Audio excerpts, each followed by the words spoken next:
L'étape du 14 juillet, la plus regardée après celle de la montagne et des Champs-Élysées, 181 km. La cathédrale d'Amiens. Départ de Dreux, arrivée à Amiens, cela fait 11 fois que la ville accueille les coureurs du Tour. La dernière fois, c'était en 2015. André Greipel remporte l'étape Arras-Amiens au sprint. Avant, en 1999, il y eut la victoire de Mario Cipollini.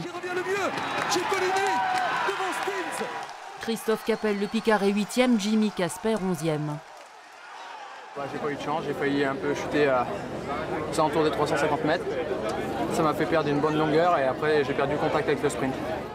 Les coureurs savent vous mettre des rayons de soleil dans les yeux. En 70 et 71, on se presse pour apercevoir le cannibale Eddy Merckx. Francesco Moser est sur le podium, maillot jaune en 75.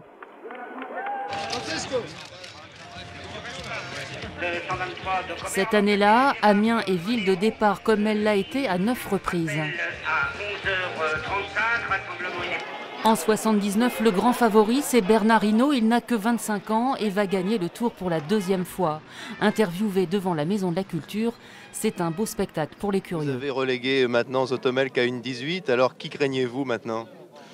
Il faut craindre encore tous les coureurs qui sont à moins de 6-7 minutes, parce qu'on ne sait jamais, il peut partir un coup et s'il y a personne de chez nous dedans, il est très possible que ce coup aille très loin.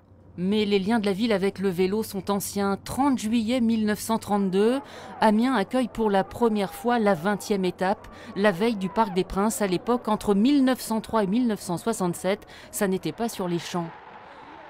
Puis il faudra attendre 30 ans, 1962 étape Bruxelles-Amiens. Rudy Altig, coéquipier de Jacques Anquetil, est vainqueur. Sprint inévitable sur la belle esplanade d'Amiens. L'Allemand Rudy Altig réendosse le maillot jaune qu'il ravit à André Darriga.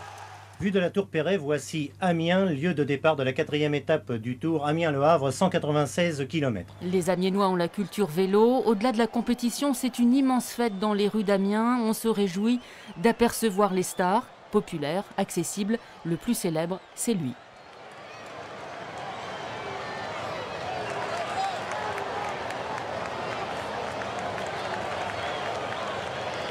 C'est vrai que les Belges gagnent presque à chaque fois, Amiens. Votre pronostic pour demain? Il faut encore chercher parmi les sprinters, mais malgré tout, les Français possèdent en la personne de Cyril Guimard un sprinter de premier ordre. On croisera sûrement Raymond Poulidor sans vélo à l'arrivée cette année encore. Ce que l'on espère ne pas revoir en revanche à la sortie d'Amiens, ce sont ces images. On espère plutôt voir Nono.